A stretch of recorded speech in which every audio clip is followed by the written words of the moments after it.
Well, good evening. I'm your host this evening. My name is Greg Ayers. I'm the founder of GAP Ministries. And this is going to be an exciting evening. We're calling it Tools of the Trade. And what is that really going to be? Well, you're going to hear from our illustrious chef, John, and you're going to hear from Patrick, and you're going to hear from some of our culinary teachers and our life skills teachers, and you're going to hear from students. Because Tools for the Trade isn't just about learning what a tool is to get a better job or a better career. It's actually instilling hope in the lives of people who haven't had hope. One of my probably greatest memories of the culinary school was about 2 years ago. You had a student who was giving kind of a testimony to some visitors who were walking through the school and just touring. And I heard her with tears in her eyes saying, "This is the first time that I found hope." And I'm not sure it was because she learned how to cut an onion or a tomato right. I really believe it's because she found her purpose and found destiny. The Bible tells us that without hope, when hope is deferred, the heart grows sick. And I believe this training program, both for the culinary and auto mechanics, are not just instilling skills in the life of people, but it's instilling hope in the life of people. And that's what encourages me. That's what makes me lay my head down at night and wake up excited in the morning, knowing that lives are being changed, not because they know how to cook or not because they know how to fix a car, but because there's actual destiny in their life. And I want to thank you for tuning in. I wasn't going to say tuning in because that's like an old school thing. Do you remember when you have to tune the dial? Now they just hit a button. They don't have to tune into anything. It just is there for them. Remember if you had to stand on one leg with the... I'm not that old, Greg. You're not that old? No. The dog ears and the aluminum antennas to make sure that the picture was clear, and then if it was fuzzy, you still enjoyed it anyways. So I know you don't have to tune in, but I welcome you for being here. Chef John, you have been an amazing instructor, and you have extraordinary skills. You could be out serving in the greatest restaurants here in Southern Arizona, but you chose to allow God to use you and bring you here. And just from the bottom of our heart, I want to say thank you. And I'm excited what you're going to show us tonight. As always, thanks for the opportunity. Absolutely. Thanks for joining us. Not tuning in, thanks for joining us. I actually did have a Constellation TV, and when it got a little staticky, I would just slam it as hard as I could, and the picture came back. Yeah, there you go. All right, we're going to definitely test your knowledge. I brought some of the tools of our trade, and I want to ask you what are they used for, and hopefully I can teach you a couple things about how I use them for. The first one is going to be this one. Greg, what is this? Well, this is an ice cream scooper. No. Of course you could use it as one, and many people do understand it as an ice cream scooper. I refer to it as a disher. This one has a gray handle. It's a number 8 scoop. It holds 4 ounces of liquid, but I use it for all kinds of things. It can hold 4 ounces of ice cream. Solid melted ice cream. Okay. Solid ice cream? Maybe no. Melted ice cream? Yes. But we're going to do about a 6-ounce burger patty. If you're doing meatballs or if you're doing hamburger patties, and you just grab some of the meat, put it in your hand and roll a little ball, you have all kinds of different sizes, and it takes a long time. If I need to do 1,000 meatballs, I want them efficient, I want them 1 ounce, I want them perfectly round, so this is going to do it. So I got my ground... You haven't looked at my grill. When I grill a hamburger, and there's 15 hamburgers on there, there's 15 different sizes of burgers. I know, It's like a piece of artwork on my grill. No, okay. Like my son, Daddy, how come his burger's bigger than mine? Well, it's because he didn't use a disher. Okay. Let's solve the problem. Ice cream scoop. Disher. Okay. So I have my ground beef. I just put some seasoning in there, some garlic, salt and pepper. Smells wonderful. I'm gonna fill it up completely. Press it? Do you press it in? Yeah, I want to press it in. I want to make it flush, so I don't want really anything on the outside. And then I'm going to use this. What is this? It looks like a lid to a mason jar. No. No. What about yours? Mine, how about a cookie cutter? Could be called that. I use them as ring mold. I refer to them as ring molds. Sometimes if I'm making a dish and I want to put some balsamic syrup around the plate and stack up my mozzarella and tomato for my caprese salad, this will help give me an edge. Or if I want to stamp out some au gratin potatoes, have perfectly shaped au gratin potatoes, but in this case, it's going to form our burger patty. A useful tool with multiple uses. Yeah. So I'm and cheap. Yep. Yeah. I know my kids go out and buy a burger press to have these perfect burgers. when they could have bought a $1 cookie cutter, and you're going to show us some trick here, I'm sure, on how to do this. You can use it for multiple purposes, unlike that burger press. So we're just going to put the ground meat in there. I cut out a little bit of cardboard, wrapped it in some saran wrap, and I'm just going to... Again, cheap. Super. I'm just going to press it down, make it perfectly even, and then I'm going to pull out my ring mold, and then I have a perfect 6-ounce burger patty. I don't know if you can see this. Look at that. And I'm not a pro. And actually, mine's better looking than his. What? See how flat mine is? Yeah. Uh-huh. All right, so that's one of them. I'm just going to take off my gloves so that I don't use any of these other products. What about this? You have to know what this is. Oh, that's a cheese grater. Box grater. Mainly used for cheese, so yep, exactly. And that's what we're going to do today. But this side, come on, you can tell. You can go ahead and tell me on this one. I use that to slice cheese to get nice, thin, even slices. Correct. So in this case, it's just going to be nice shave. Watch your fingers. Knuckle busters. Knuckle busters. So there's my shaved cheese. Obviously, I could do it with cucumbers, with carrots, with the zucchini. Great to do different shapes and sizes in my salad for different textures, different visual appeal. And then on this side, we got, you know this one too, right? Grated cheese. Shredded. Shredded cheese. So that, when you buy that huge shred on that sharp cheddar, Oh, yeah. it's a completely different taste when you do the grated, which would be this side, to the shaved, to the shredded. So whatever dish you're looking for, whatever end result you're looking for, it's a great tool. But again, carrots, zucchini. All right, what about this one? I have no idea. It looks like a mini scoop for Frost, so we can taste test those great gelatos at Frost. Yep. No? Nope, not at all. In this case, if you did that, I think you have some cut there's some tongues, little, some cut lips. Sharp points to that. So this is a core, great little tool. Again, inexpensive, $1, maybe $1.50. You can find them. This one's great. It's completely plastic. It's not just metal where it bends. But if I grab this strawberry, I pay $3 for a pack of strawberries, $2.50 for a pack of strawberries. Sometimes someone will come by and just cut off the whole top because they don't want to eat that green. That's the way we do it. Right? Wasting strawberry. In this case, you just take your core, you just take out the top. And of course, you can just cut it like this, maybe fill it with a little bit of Wow. cream cheese. That's nice. But the perfect way to cut a tomato, grab the tomato, keep the core. I'll keep the core. Grab the tomato. Always look for the perfect red ripe ones, and then you don't want to eat that. No. There's salsa on Absolutely your burger. not. So instead of, again, cutting it, the top and wasting Which is it, what I would do. nope, not no more. Go ahead and take it off like that. And then I'm going to use 2 different knives. If you have any set of knives, or if you have no set of knives and you want one, you just need these 2. A bread knife or an offset serrated and a chef's knife. So every Usually- kitchen needs these 2 Definitely. and no other knives. You might want a paring knife and definitely a steel, but if you're fabricating chicken all the time, you might want a boning knife. I think we've got a few in here. So would you recommend that your average homeowner have a Craftsman set up like this and have this in her kitchen or his kitchen? I would say Mother's Day is coming up, so might be a good Mother's Day present, but not everybody. Okay. Here's my boning knife. In here we got all kinds of fun stuff going on. It's pretty impressive. It's pretty organized. Thanks. Yeah. It's for our culinary program, so we have 10 of everything, and we try and keep it in here so nothing gets lost. So they learn everything that's going on in here from, I know we'll get back to the tomato in a second, but all the different tools that are in here, our culinary students learn about each one of these and how to appropriately use them without cutting their fingers off or whatever could happen because they use them incorrectly. Yep, this one's definitely fun. I'll just touch on a couple of them.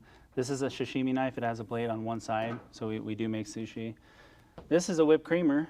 Most people use them to make whipped cream. We actually make fresh mozzarella and we inflate it. We can put like a tomato juice in here, and we'll put fresh mozzarella in here right when we make it, and then we'll put air into it, and it'll literally inflate like a balloon, be hollow on the inside. Wow, Bunch of other fun stuff. that's neat. So we're taking our Roma tomato. I'm going to hold it top to bottom, and I'm going to take my serrated knife. Okay. We're gonna get a dice, so go ahead and grab your serrated knife.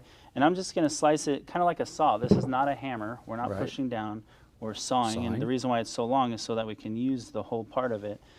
So if I want 1/2 inch dice, I'm gonna cut a You half cut all the way inch. through it? Correct. All the way forward, all the way down. Forward, back. And again, I want to get similar, consistent 1/2 inch slices. Yours do look better than mine that time. I'm going to turn the tops and the bottoms off because they're a little bit rougher to cut. Okay. If you're going to cut something on the outside of it, like a bell pepper or a tomato, your knife better be perfectly sharp. But if not, or even if it is, I still turn it around and cut from the inside. I'm going to stack these up, and I'm going to do the same kind of thing, the same thickness. I'm going to cut 2 little lines that way, and then 2 this way, and then I have perfect cubes. How do you keep the tomato from falling apart? I just stacked it too high. Oh, I stacked it 3 high, and is there a way you're supposed to hold your fingers so you don't cut them? I've watched, like on shows, that they have their knuckles to it, and that way it can never, the knife can never hit them. Yeah, definitely. I like what you're doing right there. You definitely got it down. With this type of knife and with this style, I'm going to hold my finger right around this edge, not like this. Sometimes you'll see people go like this. There's a little bit less control. When you have a hold like this, like kind of like you're pinching it, Right. you have a lot more control on it. But I watch those people, they go like this, and I would cut my finger off. They probably have once or twice. So is it just technique, a lot of practice? Yeah, a lot of practice. And you'll see, like you said, you have, sometimes when we hold something, we'll hold it just like that. Obviously, you don't want to have long nails. You don't want to dig into the product. So you can just bend your nails. And then your knife, you don't want to pick it above your knuckle. So whenever you're chopping, don't go above your knuckle. And then Okay. you'll have less of a chance. And I think on the last trick we have, this is the best way to cut a bell pepper. I definitely think you're going to say, wow. When you're buying a bell pepper, they're pretty expensive, $1.50 a piece. Make sure you grab the perfect one, perfect size. I noticed you have like the perfect bell pepper there. Definitely. Okay. All right, so we're gonna place it down just like that, and this is Alright. where I'm gonna grab my serrated knife. So I used the wrong knife last time. Did you? Yeah, I'm sorry about that. Did you I used this. on the bell pepper? No, on the tomato. So you want to use that for the first step of the tomato, and then after you get into the flesh, you're gonna change knives and go into the chef that's knife. maybe why it fell apart on me. Yeah, sorry about that. That's all right. The worst I ever cut myself with a knife was with a bell pepper, cutting the outside of a bell pepper with a dull chef knife, and it was pretty bad. I was bleeding for about 20 minutes at work. Wow. First week on the job, probably 19 years old, tried to run into the bathroom and hide, wrapped it up with some saran wrap. I didn't know where the first aid kit was yet, and I don't know, after a little while I had to tell someone it was rough. I've learned this trick and I'll never go back. Serrated knife. Okay. We're gonna lay it flat, and you see that core? Yep. We're gonna wanna kinda, by the way, God designed this with these lines right here. Right. And that's where those segments, where the pith is, and it's less sweet. It's not really bitter, but it's not as sweet as the flesh of the bell pepper. So sometimes you'll see people go back and cut it out. God gave us a trick. He's like, just don't cut right here. Okay. So I'm gonna cut by that stem, and I'm gonna peek inside, and I can see right here. Okay. And I'm gonna cut that white line. Can you guys, I don't know if they can see that at home. Can they see that? So I can see that white line, and I'm just going around, and all I have left is is the part that I want, and no real seeds. A lot of times you'll see people cut it and maybe mess Yeah, around, that's the way I've taking always done it. seeds out. There's a Right. few other ways, but if you just lay it down, take your And serrated actually, knife- your knife follows it. Right, exactly. There you go, first time. First time champion. I'm gonna take tomorrow off. All right. Can you come in the kitchen? There we go. Look at that. And then however I wanted to cut it from here, I could just slice it, make some julienne, or if I wanted to dice it. But that's it. Now you know most of the The tips. tricks and tips of the trade. Yeah. Do we have any questions? out there, and I didn't actually tell people that they could put questions out in the comment section, and we'd love to hear you interact with us and be more interactive show. If so, you have questions for us, feel free to just put them in the comment box. They'll get them to us, because this is live. This is not Memorex. It's not recorded earlier today, showing tonight. We are actually live tonight, so we would love your participation with us. So at this point on, any condiment suggestions? Any condiment suggestions? I guess the condiment suggestions I would have is don't buy pre-mixed barbecue sauce and mayonnaise. Have you seen that? that was a little shocker. There's a seasoning called Maggi. It's a very interesting non-MSG formed kind of umami flavor, great in gravies. If you're looking to make this burger taste really umami, that savory mushroom taste, it's a great little condiment for it. Okay. But in my fridge, I always have Tapatio. Does that count? Tapatio, yeah, I think that's in everybody's fridge. And what's the best way to dice an onion that you don't cry? That's not possible. That's not. So I've heard that if you run water next to it, or if you have a flame, are those just wives' tales? I believe they are. You know, Okay. we have this saying, there's no crying in the kitchen. So a lot of times if I see, Jason in the kitchen chopping up an onion, I might say, hey man, it's okay. Everything is going to be okay. And just give him a big hug. And then I'll take the onions, I'll cut the rest of the onions, and that's how he stops crying. Okay, so, but show us real quick if this was an onion and this was... It's really hard. I know it's not an onion. I know that some people, all right, I know some people will cut Cut it in they half. cut like this, they cut down in whatever shape they want, and then they come from the inside and cut in the same width. And I've seen Gordon Ramsay teach people that way. Culinary schools usually teach it that way, but not our program.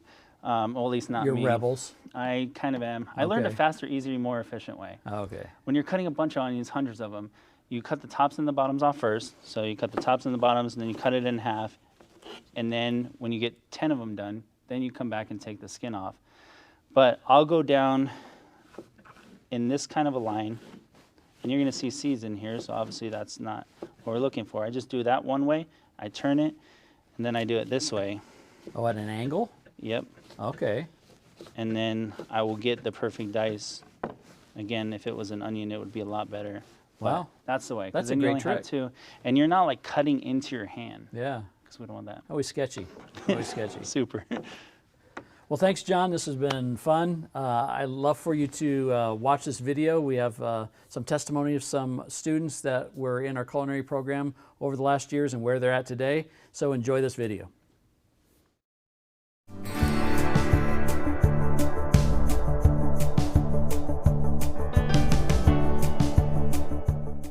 I was 13 years old was when my father left, and I decided I had to be a man for the family. I ended up in all kinds of trouble, drugs, the street scene, the gang violence. After multiple thefts and burglaries, finally got caught, ended up doing 3 years in the Department of Corrections. It was very hard. Nobody wanted to touch me with the 10-foot pole because I was already labeled as a bad person. The next day I got out, I came here to a place called Gap Ministries to interview for the culinary training program. Being here has taught me not only the fundamentals and practical skills of a kitchen life, it's given me the confidence that I am a productive member of society. It's helped me move along to greater heights that I never thought I could actually achieve because of my past. I was literally driving away from the facility here at Gap Ministries, and John calls me and says, hey, I'm calling your bluff. You always said you'd work for me. You want to come stand in the Gap? And I agreed immediately. And They guide you. They don't let you go. They are there every step of the way. It's actually a family here. They stick with you. They check up on you. They want to make sure you're doing good and succeeding.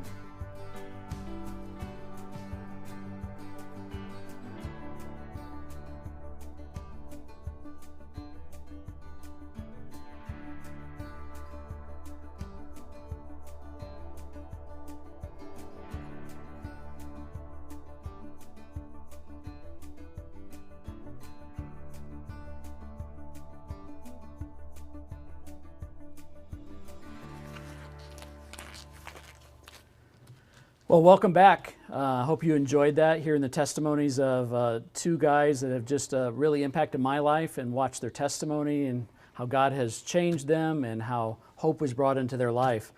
Now I have Patrick from MPG. You guys have been amazing. Thank you. We used to have a mechanic shop, and it was just right over here by the offices, and we had some great people. I want to thank Aiden and Elaine Collins for their work over the years there. But it just wasn't working for us, and we had to shut that program down. And then we went out for the search for a fleet company. Yep. That company would take care of our fleet, because we have about 50 vehicles. And we interviewed 4 or 5 different organizations, and we selected you guys. Yep. And you just impressed us on the quality of customer service you were going to provide for us. Thank you. It's been a year now, Yeah. or probably a year and a half. Yeah, probably a little more than that. Yeah. Maybe almost 2 years now that we've been working together, and I haven't regretted at the moment since. It has been fantastic. And I think about a year ago we had lunch prior to COVID. We talked about the fact that, hey, we had a training school once before. Would you guys not only like to do our fleet, but could you come back and possibly partner with us and do a training school, an auto mechanic school? Yeah. And you guys thought about it, then COVID came, and we put things on the back burner a little bit, but we resurrected it this fall. And then this winter, we had our first class. We just graduated them about a week and a half ago. Yep. It was exciting to see those students graduate. But I just want to thank you for just thank your you. company, you and your dad, for just stepping up and partnering with Gap. This is kind of, I think, the first of many relationships of a business and the ministry partnering together and bringing skills to and changing the destiny and trajectory of people's lives. And I just want to thank you for stepping in. Yeah, Looks thank like you. we're going to talk about tires today. Yep. We're going to talk about tires, and you know, we've always wanted to give back to the community, and so there's just another way that we want to make sure that people have a way to check their vehicle, because it seems like a daunting task. It feels like for every little thing you have to go to a mechanic because cars are so complex. But tires themselves, even though there's more technology in them, they still as easy to check as they were, you know, back when my parents were growing up, back when my grandparents were growing up, and so on. So I wanted And to talking about grandparents, this is your great grandmother's what? 100th birthday. Yeah, that So, is pretty incredible. happy So, birthday, Grandma. Yeah, happy absolutely. birthday, Grandma. Absolutely.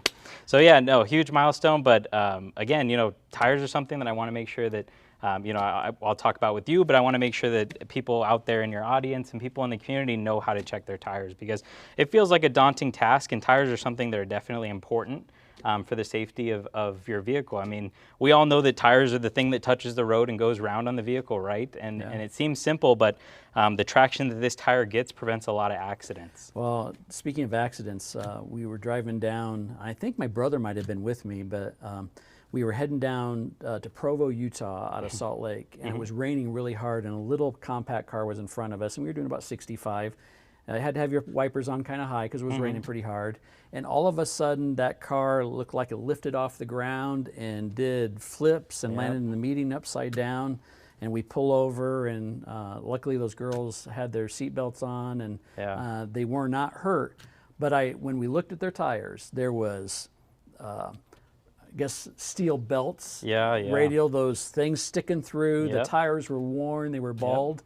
And my brother and I looked at each other and said, that's the reason this car ended up in the ditch, because it's not just a tire company trying to sell you a new tire. There's actually safety reasons why we need to check our tires. Yeah, absolutely. And we're going to talk about some of those today, but you're right. What happened is they hydroplaned, and I think a lot of people know what that means, but basically the tire couldn't get contact with the surface of the road, and so all it was on was water. And so Jesus can walk on water, but cars don't do that very well. yeah, they don't do it very well at all. Nope. They're a 2-ton beast or a 1-ton beast that you know goes the way that it wants to go, and you know, we all have to hope and pray that we make it through it if we hydroplane. But I want to make sure that we can catch those issues before. So in front of us we have a used tire here and a new tire to both of our sides, and so I wanted to talk about the used tire first. So we'll pick it up and we'll take a look at this.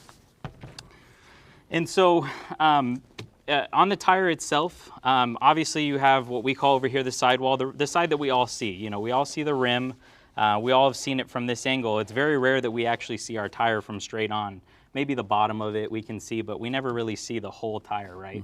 And that's important. We need to actually look at the whole tire. Now, it's hard to do because it's on the car, But there are ways that we can test to see how the tire is doing, how it's holding up. You suggest you turn your front tires so you can see them? It does help, yeah, absolutely. If you turn your front tire to your left and you want to look at the driver's tire, and then you want to turn to the right, look at the passenger's tire, it gives you a good look at the tire. So that's something that's good, and I'm glad you mentioned that. One thing that I wanted to stress is the importance of the tread. So the tread actually runs the length of the tire. And so you see these giant channels right here that run pretty parallel, right? And so this is where all the grip really comes from of the vehicle, and it tells you how worn the tires are. So I noticed these little, looks like little bar things in between each of those grooves. Yep. So these are wear indicators. And so these wear bars tell you when the tire is absolutely done, no longer safe to have that tire in the vehicle, and they need to be discarded. But sometimes the tire can be unsafe even before then. You can have an issue with hydroplaning if you have a lot of water, if the tire's even at a little bit above the wear bars. And so we think of tires in terms of 30 seconds, or 30 seconds of an inch, basically. And it's hard to visualize that. It's very difficult to understand that, right? Right. But you saw John's tools. My tools that I'm going to show you are even cheaper. It's 26 cents worth of tools that you need. Whoa. Yeah. And so it's a penny and it's a quarter. So first we're going to look at the penny. So we've all seen what a penny looks like. If you haven't, go into your change drawer, see if you can find it. Abe Lincoln. Abe Lincoln, exactly. And so what we're going to do is we're going to hold Abe Lincoln right about his suit. And so that way the head is facing up. And then basically we're going to take that and we're going to almost dunk it into the tread depth right there.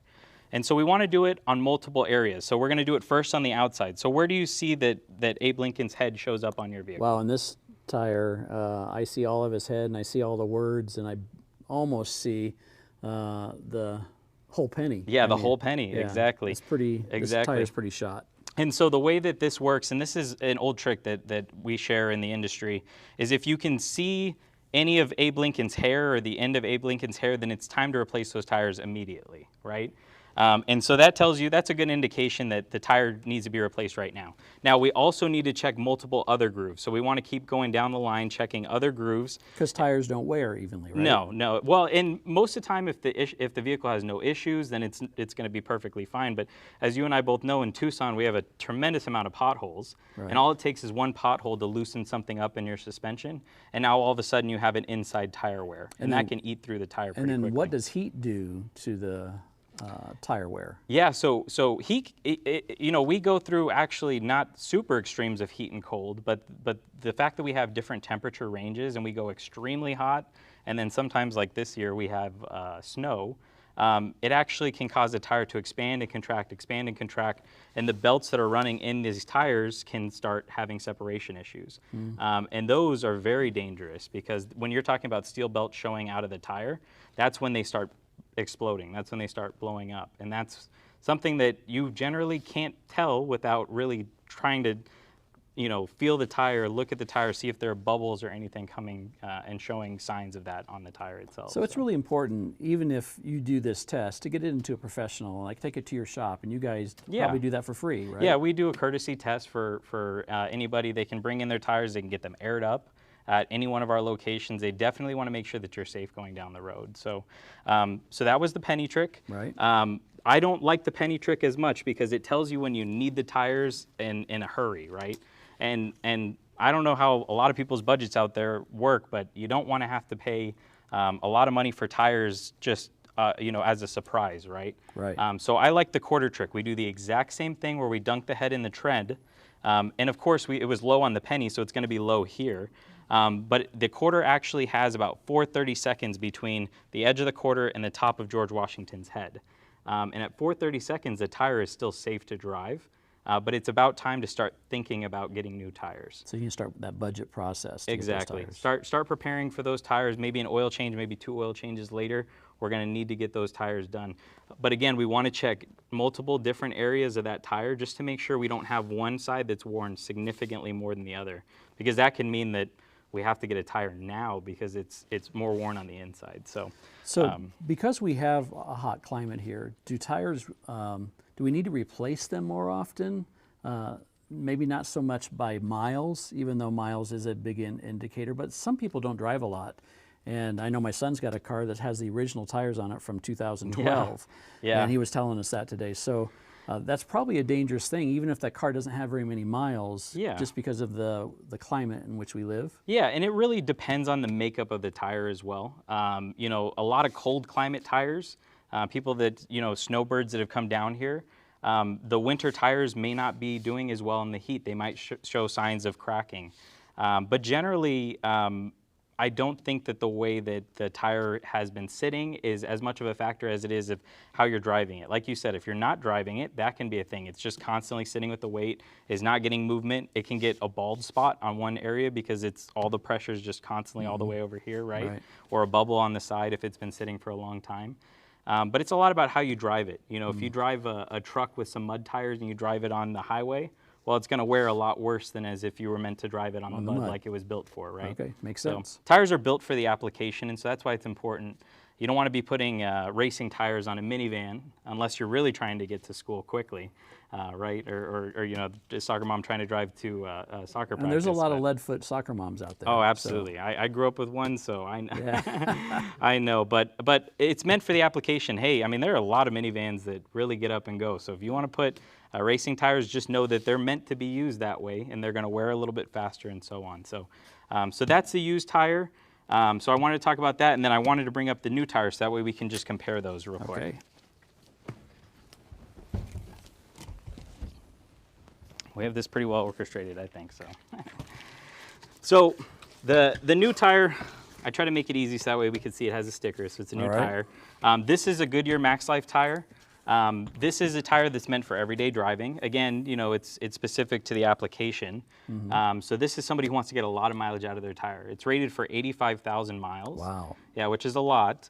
And you know, that can be deceiving. So you really want to make sure that you look into what the tire is built for, because people will say, oh, the tire is good for 50,000 miles, 60,000 miles. It'll never make it there because it you know, it's depends on the driving condition and how you're driving. So it's important to do the research, which there's plenty of research out there. You don't have to go exactly to an expert. You can do all your research in advance.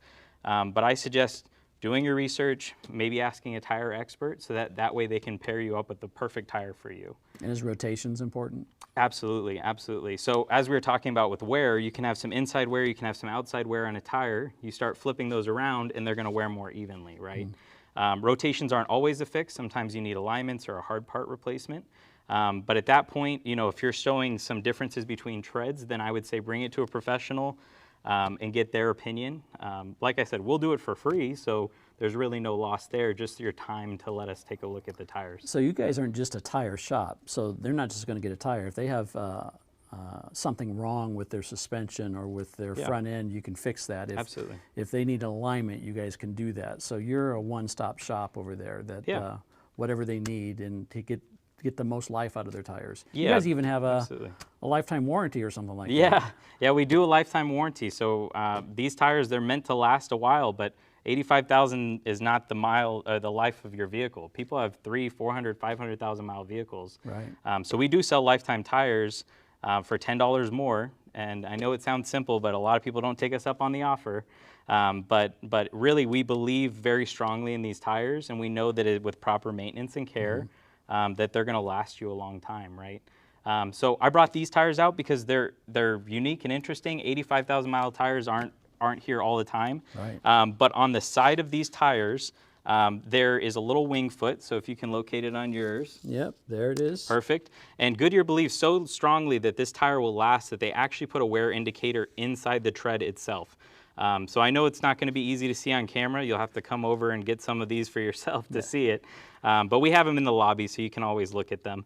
But they believe so strongly that they put a wear indicator in there. So you'll see that they put the wear indicator. They have 8, 6, 4, and 2. And so at 4, like I said, that's when you need to start planning to get those tires done. At 2, those tires are gone, and we really need to get those discarded. And so Goodyear believes in these tires that they'll last the 85,000 miles, and they wanted to make it easy for you to be able to see it, right? Absolutely. So between the tricks of using the quarter and using the penny, and then if you're lucky enough to have a tire that shows you this, then you'll be able to make sure that you're going down the road safely, you're getting the proper traction, and hopefully when monsoon season hits, you've got a good set of tires on your vehicle, so that way you don't have to worry about hydroplaning. So this is a safety thing that everybody should be aware of, but you actually brought tools. Yeah. that maybe the home mechanic doesn't have these, or just in their garage, and they're going to need to take it to an expert. But these are some of the things that actually the graduates that will get as they go through your program. They're going to learn. They're going to learn a whole lot more than tires. Yes, absolutely. They learn about a lot of things. Absolutely. And they end up walking out with tools for their trade. Yeah. For our first class, they got exactly this cart, and they got all the tools that were inside it. Just we believe that strongly that they needed the footing to get going in this industry. They get an impact gun, which is something that not a lot of people start their careers with. That's incredible. This is an actual air hose where they check tire pressure, PSI, and all that. We also have digital ones. Yep. Yeah, all kinds of wrenches. Yep. Absolutely. What an incredible box. Yep. Safety glasses. You always gotta Safety have first. Safety first. So they have a tremendous amount of tools because we want to make sure that they have what they need to succeed. Now, a lot of people are going to have this at home, and so you can do some repairs at home. It's just when you get in those binds where you really think like, okay, you know what, I'm not comfortable here, you should always go and get an expert's opinion. Sometimes it's worth the headache, the hassle to go to a mechanic and get them to expertly fix the vehicle. I mean, I grew up in this industry. I've been in here my whole life, and I still trust their expertise more than I trust my own because they put in time, effort, energy. They've gone through all the schooling and so on. So, Right. But I thought tires were something that was easy to explain to people. It's something that you can check with just 26 cents or even just 25 cents. Right. And so that way you don't have to worry when you go on your road trips that you're going to potentially have some issue if you encounter rain. Absolutely. So. Well, I want to thank you. I want to thank you again for partnering with GAP. I want to thank you for pouring into lives. You really are making a difference, and I know you ended up hiring a couple of the guys from the last school. And yeah, everybody that graduated got hired, and so I'm trying to keep that trend in the next class. Yeah, 100% graduation and 100% in getting hired, and that's the goal. We want them to change the trajectory of their life and find opportunities for employment. And absolutely. Thank you for what you're doing. Yeah, thank you. And we're going to go live to Jason. He's out on a remote talking with another graduate whose life has just been totally turned around because he found hope in our program. So Jason, take it away. Thank you, Greg. I'm here at Barbecue Rush here on the corner of Irvington and Country Club with Nick Newmark. He is a restaurant manager, culinary graduate from almost 2 years ago. Nick, how you doing today? Doing great, Jason. Thank you for having me. Yeah, thank you so much for allowing us to interview you. Tell us a little bit about your time before you got to our culinary training program. Okay, well, back when I was really young, my mom was involved in drugs. I was involved in drugs, and my life kind of spiraled out of control. When I got out of prison back in 2019, I enrolled in the GAP culinary program, and it changed my life. It gave me the tools that I needed to be successful. I learned how to cook, all the policy and procedures of a kitchen, how to manage. And I'm proud to say now I'm managing this restaurant right here. That's exciting, man. Tell me a little bit about, while you were in the culinary program, maybe some highlights that kind of popped out to you while you were being trained. Well, some of the best parts of that was being surrounded by people who believed in God. Every picture and mural and painting on the wall was positive inspiration. Everybody there was so kind and so nice, so loving and welcoming. It made every aspect of it just great. I had great instructors, Chef John, Chef Adam, Shane. They all taught me different areas in the kitchen and what to watch out for, what to improve on, and how to do things the correct and proper way. Man, that is so cool. Tell us about what happened when you graduated. You know, were you instantly hired somewhere? Did you reconnect maybe with family or tell us a little bit about that. All right, well, so as soon as I left the culinary program, I was hired immediately the same day by the GAP Kitchen. And I became an instructor, a cook, the caterer. I did pretty much everything they needed me to do on a day-to-day basis. A little shortly after that, I went to truck driving school, obtained my CDL. I wasn't able to drive trucks just yet, but I'm hoping in June maybe doors will open up. But since then, I've been trying to rebuild my relationship with my children. While I was in prison, I lost connection with them. But things are going great. We talk daily, and I'm really happy. Man, that's so exciting. Now that you're here, tell me what it is, your day-to-day life here as a kitchen manager, restaurant manager here at Barbecue Rush. So the day-to-day operations here is basically the same you do in any restaurant. You know, you open up, you make sure your employees are doing their job, you make sure everybody's on time, you make sure you have the proper amount of food that you need for the day and for the week. You got to go through the hoops and loops of ordering from US Foods and Cisco. But more importantly, you need to make sure the customer is happy, that they have a happy experience, their food is delicious, and everybody's happy. Now tell me one last question. When you went into prison, did you ever think, I'm going to get in the culinary food business? No, not at all. I wasn't sure what I was going to do with my life. My life right now is still brand new, it's still learning, but I'm happy. Man, that's so exciting. Thank you so much. All right. You heard it here from Nick. Just because you maybe started off in one path of life doesn't mean you have to stay down that path. We're excited that Nick here graduated and all the graduates that have come from our program. It's been a great time with our culinary program. And now back to you, Greg.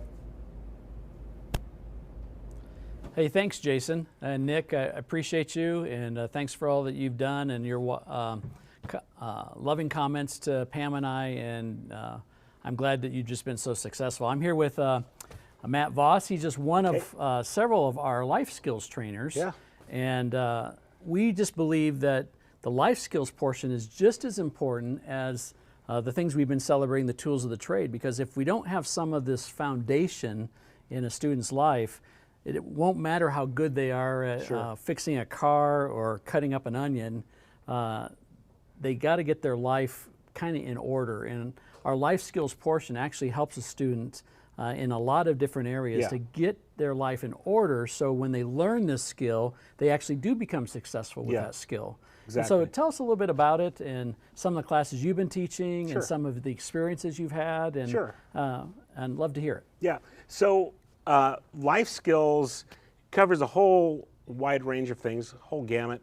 As basic as some of these students are getting out of prison, and when they went into prison, they might not have had an email address. They might not have known how basic stuff like Word, Microsoft Word, all of these things work. So we do basic stuff like, here's how you set up an email address, here's how you use Microsoft Word, here's how you do a resume. So things like that a lot of us know and take for granted every day. But then we also get into some more character development things. One of our, actually our GAP leadership development coach, Lynn Hoke, he actually teaches the students leadership principles. And these are principles that are applied all over the place in high level companies, all the way to successful churches and businesses. And not only is he teaching that to the GAP employees here, but he's also sharing that with our students. And so they're learning all of these awesome leadership skills, and they didn't have to go to college for it. They're just learning it right here. Well, it's vital. Yeah. Leadership skills are vital no matter what you think your job is, because we all lead. Absolutely. In some form or fashion, everybody is a leader, and I don't think people realize that, so they might push that skill off to the side, but it is really important as they develop their character and who they are to learn that they are a leader, and those skills that Len teaches and that you teach are just vital for that development of the person. Yeah. And so the things that I teach that I'm excited about and passionate about, I spent over 20 years in a full-time ministry as a pastor, and so I kind of bring this biblical background of these are life skills that can be applied across the board. Of course, I believe as a minister that these life skills can be supercharged with a relationship with Christ, obviously. Absolutely. But these principles are irrevocable. The principles that are taught from the Bible will work whether you actually believe in Christ and follow Christ or you don't. Some of these principles can be applied and make you successful. I believe, again, make you more successful if you have a relationship with Christ, but make you successful regardless of that. And so the students know right out of the gate, I'm a pastor, and so my worldview is from a biblical perspective. So the way I teach my life skills is we break down a verse, we open with a verse, and then I apply that to their lives. I'm thinking of Proverbs chapter 22, of course. It starts right off there, in Proverbs chapter 22, saying that a good reputation is better than riches. Right. And I really believe that. I tell these students over and over and over again that the skills that they learn through the automotive and through the culinary, those skills are going to teach you the craft of their trade, but there's intangible skills that employees are looking for, right?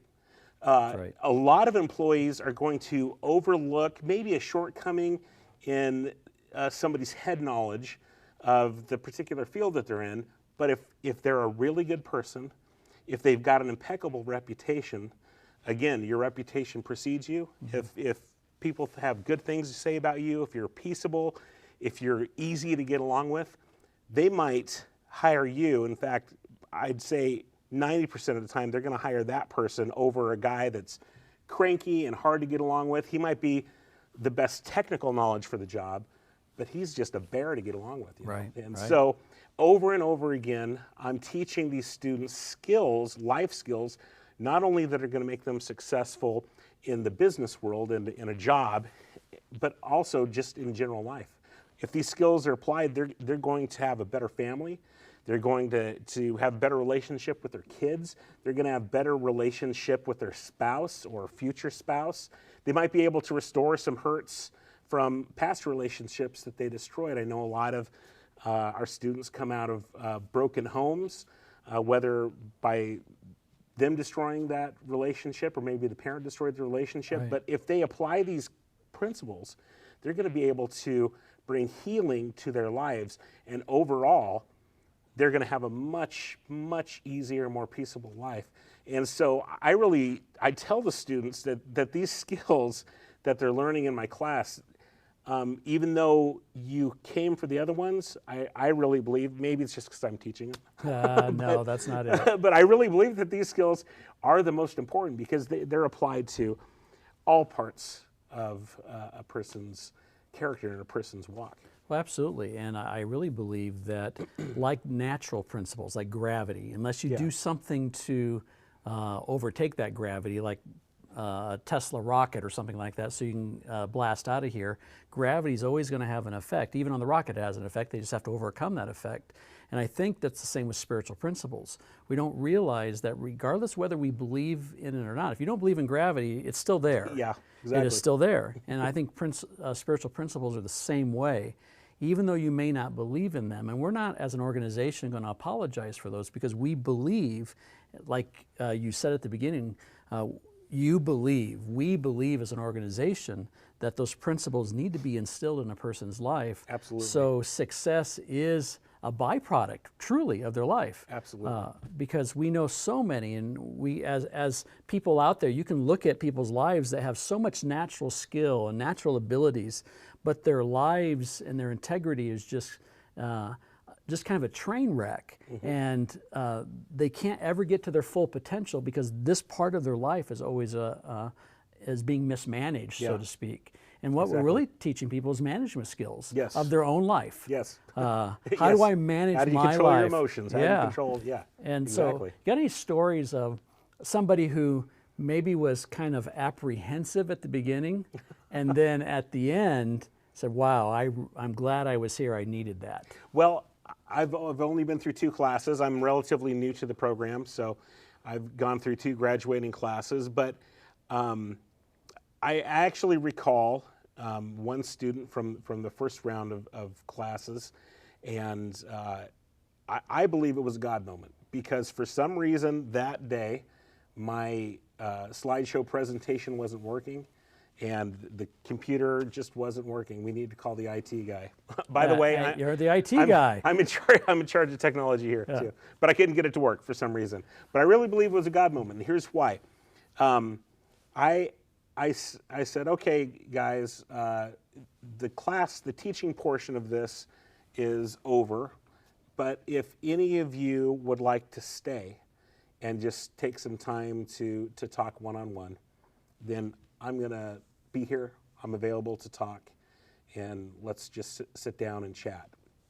And all of them left, and except for one. This particular individual stayed, and over the next 55 minutes, they just poured out their heart to me. Wow. Right? And the first class, they were so closed off and so silent, and they didn't really have a voice. They didn't participate much, but these principles, I could tell they were really applying these principles week after week. I would ask the class, last week's principle, did you apply it?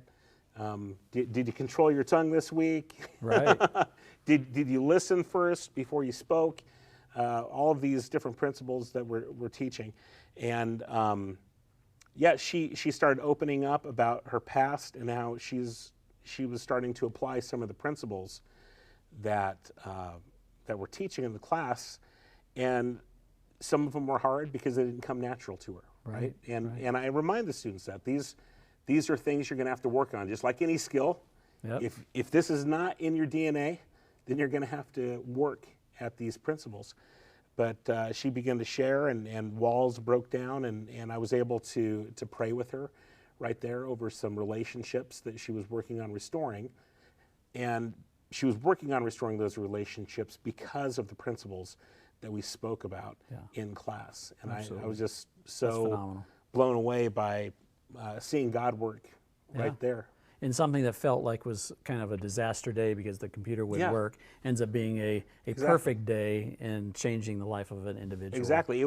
And I look for those moments. I really believe that God creates space for those moments. And just a little life skill for those of you that are out there and happen to believe in Christ. Look for those little opportunities. It may be something disastrous that happened, but maybe God's trying to slow you down and speak to you and open your eyes to something around you to maybe speak into the lives of somebody. Absolutely. It happened to me just the other day at one of our splash houses. Wow, that's neat. So we have focus on leadership skills. We have focus on some spiritual, very significant spiritual I don't know, elements that people need in their life. They're kind of like life.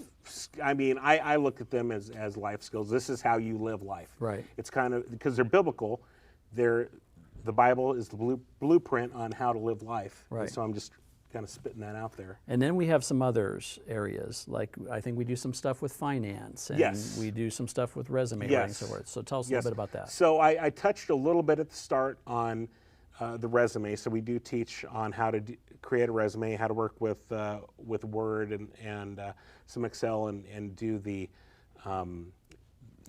computer literacy, that kind of stuff. But also we have a teacher. It's actually Chef John's wife, Cassandra. She teaches our finance class, and that's actually through Dave Ramsey. So she teaches a Financial Peace University. So these students not only are getting their skill, a practical skill of the industry, but they're getting leadership, they're getting basic computer skills, they're getting here's how to live life, and they're also here's how to manage your finances. So again, if they apply all of these principles, then they should leave this program in a great spot to succeed. And I think that's why you saw the testimonies of just a few, but I know John could be up here probably for hours, and you could be up here for hours just talking about different individuals and how the trajectory of their life changed because they grabbed a hold of these principles and they actually adopted. Not all of us are perfect at all of them, no matter who we are, but they've grabbed enough of them and really dedicated their lives to these principles, not just the skill, and it becomes the actual vehicle in which life changes. People that have broken homes and children in DCS custody, now those homes have been restored and children have come home. People have never had jobs, now have held them down for 1 year, 2 years, 3 years, still applying themselves in this field. People who just could not navigate even their own abuse issues and addiction issues. They overcome those things because they begin to put these principles in their life. And that's what's so powerful about this job training program, because it's not just about a skill, it's a really holistic approach. And I just want to thank you for pouring into our students, because the gift that you bring and the gift that all of our trainers bring just really speaks to how much we care about the success of the students that come.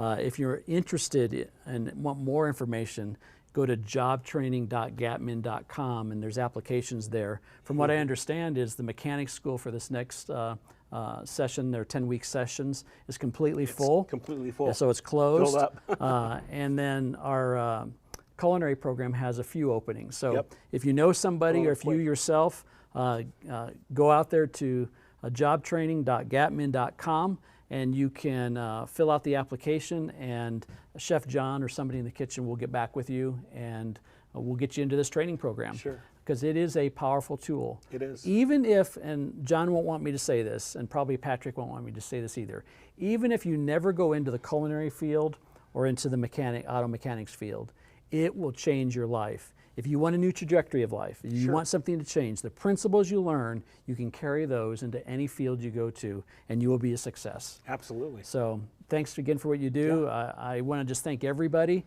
for what they do to pour into the lives of so many students. And we've graduated over 100 students now, and it's just exciting to see the trajectory of their lives. And I just want to thank this whole team, because obviously Pam and I couldn't do this. And God has just brought so many just gifted people, and people that just have a heart for those that we're serving. And I just want to say thank you. Thank you to you and the entire team. Yeah. Well, I hope you've been hanging on, because even though this has been great, we're really excited with this next moment. We have a video we want to show you. It's a debut.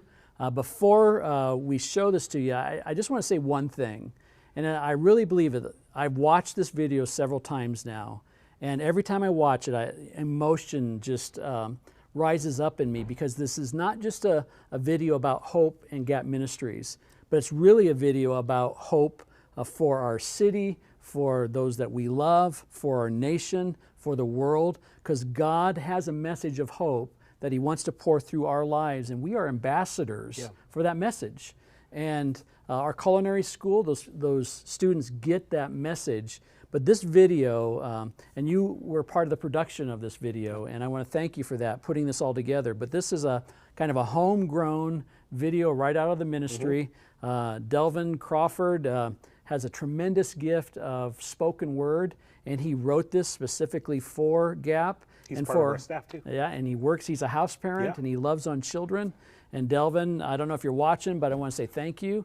But this is an incredible video, not just to promote our campus of hope, but just to promote hope, because God is the God of hope. Yeah. And without Him, without Jesus, we have no hope. And we really want this video to go viral. So when you see it tonight, we're going to be posting it out on probably YouTube and on Facebook. Tomorrow. Share it. It'll start tomorrow? Yeah. Just this video, all the individual testimony videos and this video will go live tomorrow. Go live tomorrow, share it, and let this thing go viral, because it's not a message about Gap, it's a message about hope. Enjoy it.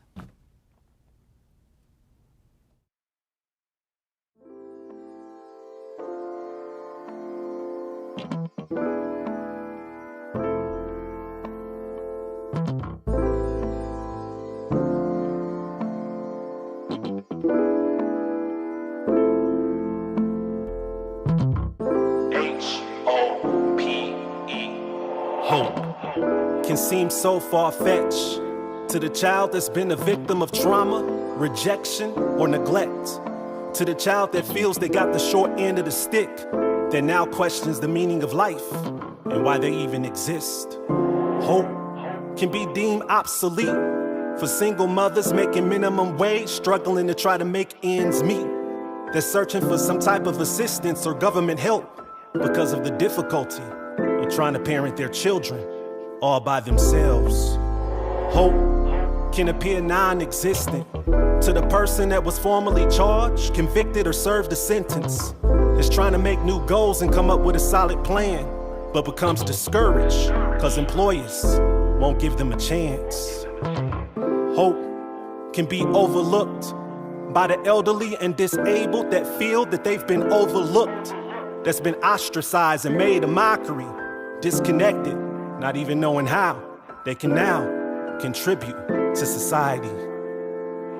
Hope can come off as some ancient fairy tale or myth to those that's emotionally deprived or feeling physically sick, that's been living in wonder and ponders on what ifs, but never seen or experienced the manifestations of the things that they wish. It was just a wish. It's been said that hope deferred can make the heart sick, but what if there were people willing to build together to cause the narratives to shift? People that was filled with empathy and compassion, motivated and compelled to love people through their actions. Imagine the brokenhearted being restored. Better yet, picture the shattered being healed. Take a moment and envision a place that's catered to giving hope, where one's purpose, destiny, and potential can now be fulfilled. A place where the hungry can now be fed. A place where the unloved is now being loved instead. A place where the people who was lonely is now being connected, and those that was ashamed are now being accepted. Gap Ministries, Campus of Hope, will bring hope to the entire community. Embrace the vision, support the mission, because amazing things happen when we're working together in unity.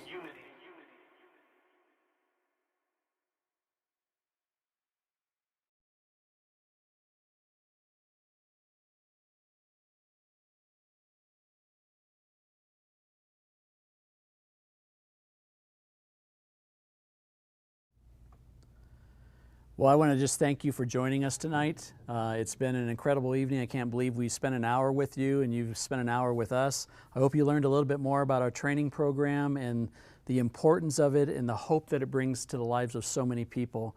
Delvin, again, thank you and all the team that put that together. That video, again, is just a tremendous video. I hope you enjoyed that. If you want more information, go to gapcampusofhope.com. We'll have people on the computers for the next little while, so if you have questions that were spurred, feel free to ask those questions in the comment section. But again, just a very heartfelt thank you from Pam and I that you joined us this evening, because it's important for you to know that we love what we do here, and we love the people that we serve, and we love you for supporting us, and we couldn't do what we do without you. And be watching, because we're going to begin doing these 2 to 3 times a year. So there'll be one coming up sometime this fall. It's going to be fun, and I think we'll be doing one over the holidays again. So be on the lookout for our next interactive time together, and we'll see you back here in about 3 or 4 months at the same time in this same channel. God bless you guys.